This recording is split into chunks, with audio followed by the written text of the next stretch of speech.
Ano ba ang grievances ng mga naka-uniforme?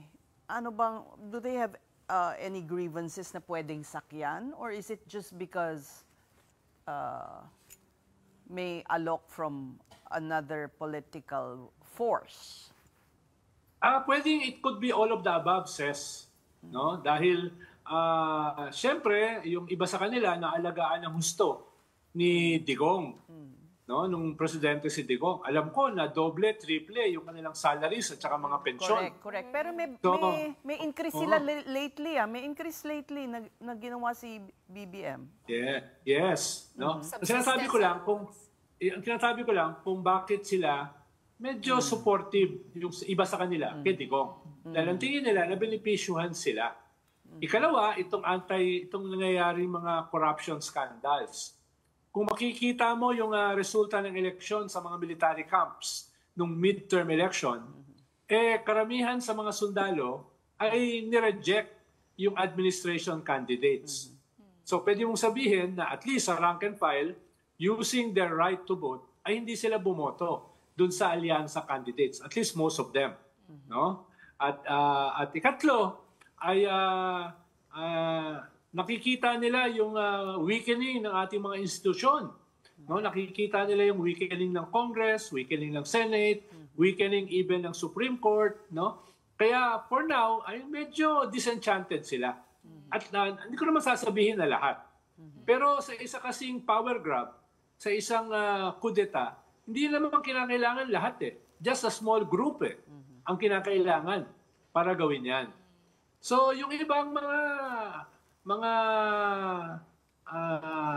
sundalo, pwedeng na-enamor or na-seduce nitong ibang mga political groups na may ibang mga layunin beyond yung anti-corruption movement.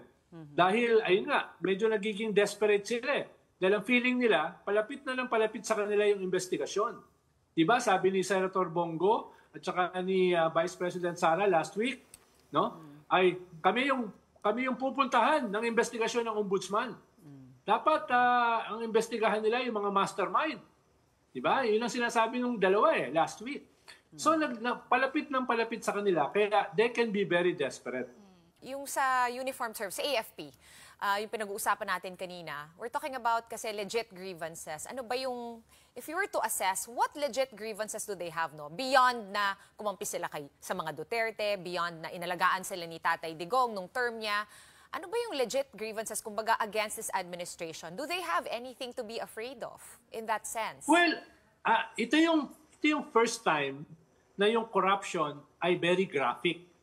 Diba? Nakikita mo yung hundreds of millions nakapatong sa lamesa ng billiard table. Makikita mo yung kahon-kahon ng mga balikbayan boxes, punong-puno ng 1,000 peso bills. Ibig sabihin, very graphic ngayon Tapos maikukumpara mo dun sa patuloy na flooding, halimbawa sa Bulacan. Halimbawa, itong distrito ni Bryce at saka ni Alcantara. Ang tawag dyan, District 1. DPWH District 1 sa Bulacan. Alam mo ba, inawarda ng gobyerno yan twice for having the best disbursement. Sila yung pinakamagaling sa pag-disperse ng pera. Nagdi-disburse sila 2 billion a month.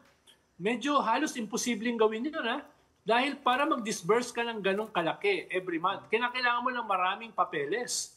Ibig sabihin, nung nagdi-disburse sila, nakahanda na yung mga papeles, wala pa yung pera. No? Nakahanda na yung mga saro. So pareho pala yung ngayon, grievances. nakikita yan. Pareho yung grievances sa atin, kumbaga. Hindi, grievances din yan ng mga sundalo dahil yung kanilang mga pamilya ay mga sibilyan.